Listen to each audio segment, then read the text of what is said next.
Hello! Today's how-to flute tutorial is going to be on singing and playing.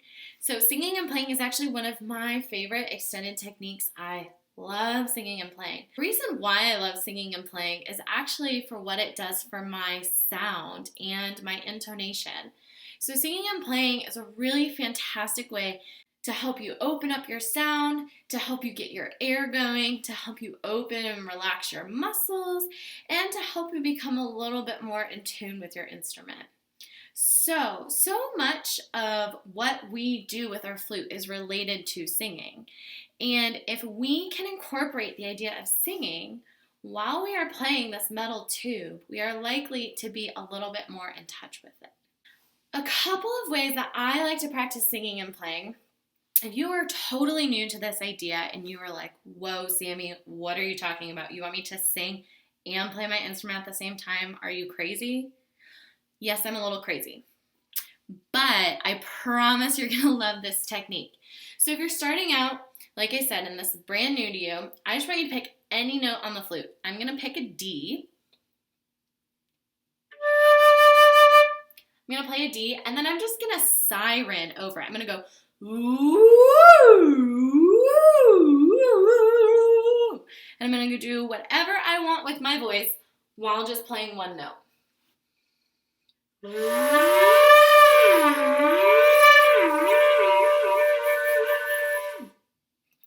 And you can have as much fun with this idea as you want. The idea is to just get your air going, get you comfortable using your voice, all right? And so if you're a little unsure of how to do that, you're going to use a more forward embouchure, a more ooh, ooh, okay? So you're going to see that my lips are forward.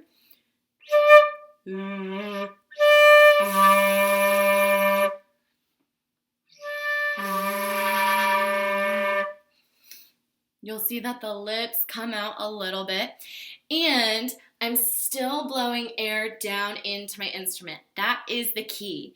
You don't want to just blow your air out. Your air needs to go down with your lips coming forward. And then when you're comfortable, I want you to just sing any pitch that you can and just get your vocal folds to start vibrating.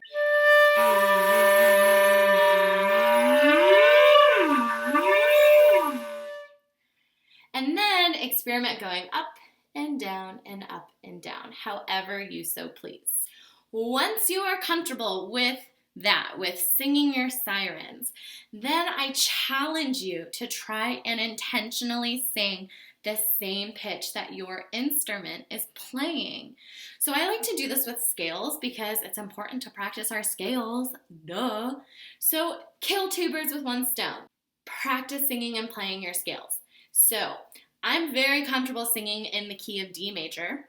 I am going to only sing the first 5 notes of the scale. I don't need to sing the whole octave. I'm going to do my best to sing the note that I'm playing as I ascend and descend.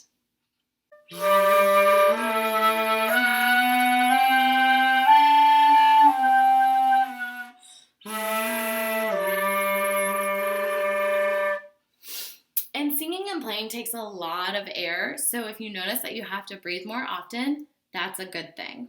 Once you're comfortable with that, I challenge you to take it one step further. And now what we're going to do, we're only going to sing the tonic note of our scale, the first note of our scale. So I'm only going to sing a D, but I'm still going to play the first 5 notes while I'm singing one pitch.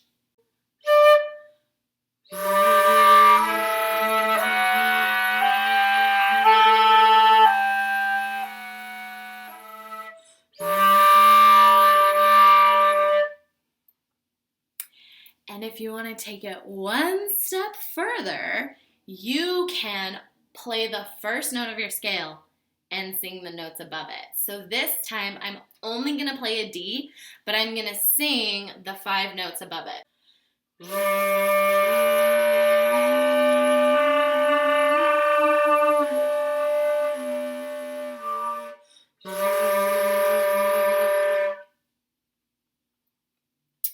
And those are a couple ways that you can practice singing and playing in your scales.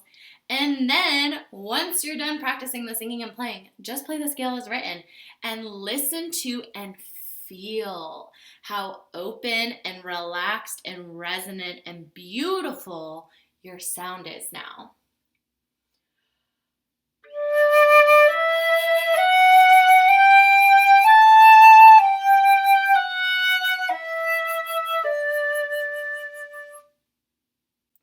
Once you are comfortable singing and playing with your scales and you're ready to move on to different exercises, I really love Marcel Moïse's 24 Little Melodies. I love this book. I think it's a great way to start my flute day. So I am going to use exercise 19. Show you that. It's an A major. I like to sing and play this exercise for 2 reasons. Number 1 being that it is marked at a piano dynamic. And a lot of times when we play soft, our sound tends to get really, really tight and pinched, and we don't play with as open and beautiful as a sound quality as we do when we're playing forte. Soft does not mean bad quality. It just means soft. So in order to practice playing soft with a nice open sound, I like to sing and play. Another reason why I like to use this exercise is because it's an A major. There's quite a few intervals in here that are a little challenging to play correctly in tune. And singing and playing is a really fantastic way to check your intonation. A lot of times, if you are playing a passage out of tune, if your intervals are either way too wide or way too short, if you go to sing and play, your voice will either overshoot or undershoot, and you will know exactly what your tendency is. The moment you can get yourself to sing your intervals in tune while you are playing your instrument, you are more likely to be able to play those intervals in tune when you're not singing and playing. So I like to use this exercise for those 2 reasons. I'm going to start by playing just the first 4 measures without singing and playing. Then I'm going to add in the singing and playing. Then I'm going to play it one more time without singing and playing, and we will analyze and reflect on how improved my playing is after I've done the singing and playing technique.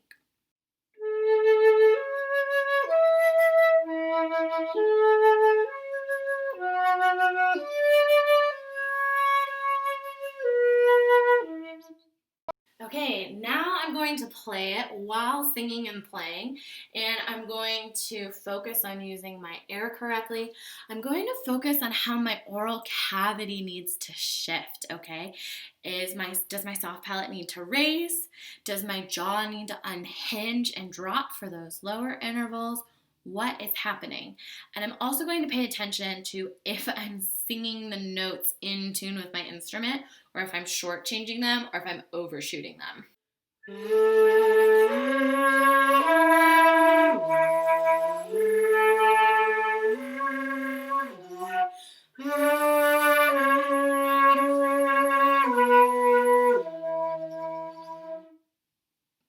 So you'll notice that not all of my intervals were really in tune, right? I started to either overshoot or undershoot, especially my large descending intervals.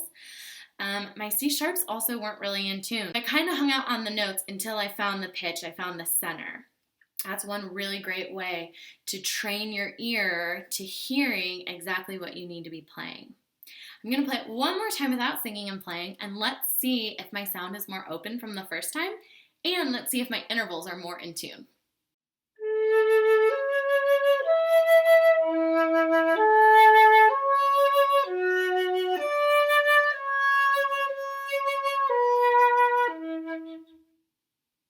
Not only did my sound open up, but I felt more open and relaxed. And that is the key. When we are practicing and performing, we want to be open and relaxed. Another way to practice singing and playing is within your repertoire. So I like to incorporate singing and playing when I have really large ascending or descending intervals. The reason being is that a lot of times my oral cavity, the space inside my mouth, isn't making the correct change in order to get the high notes or the low notes out effectively and efficiently. So if you think about it, if you're going to sing a low note, oh, your jaw unhinges and everything drops down. Everything opens up, oh.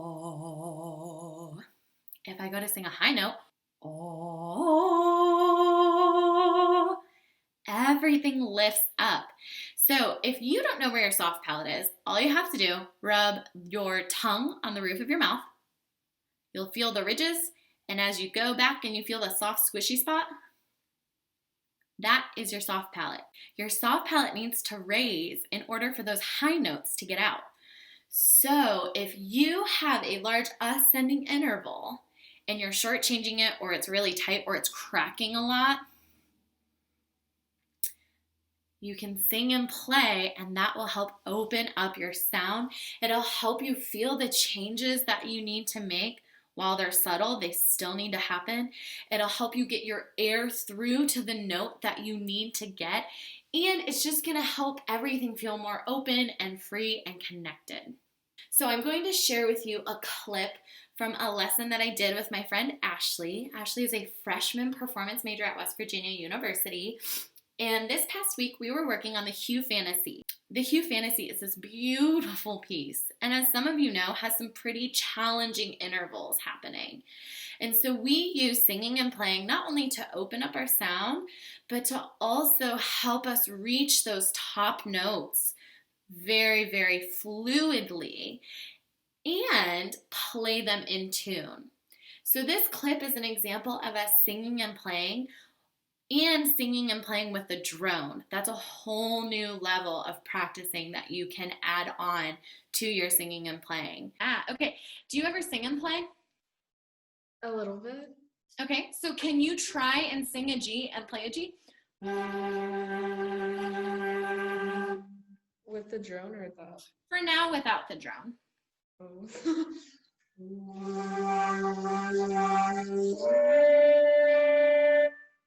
Ashley, that was awesome. Really, really nice job.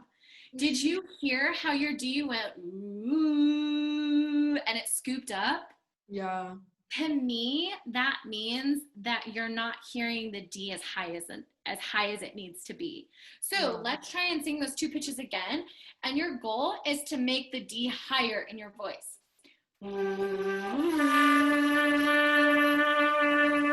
And you'll notice I brought my eyebrows up to bring that pitch up.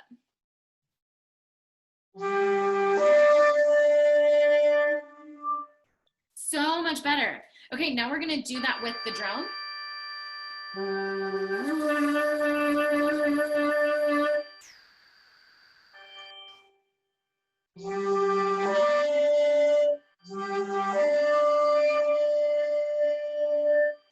Yeah! Okay, now just play the two notes with the drone.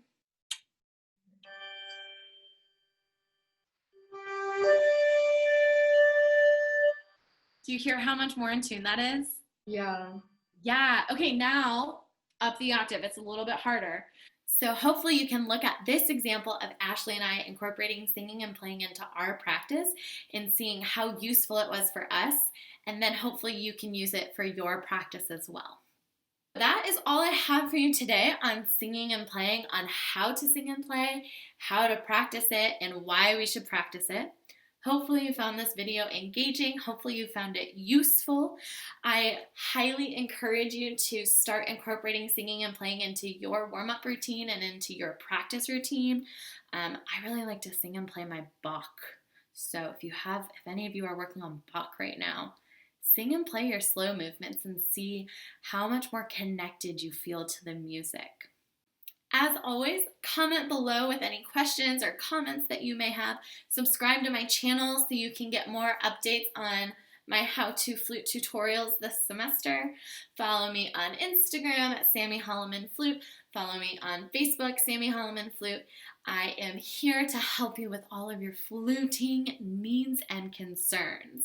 Happy practicing.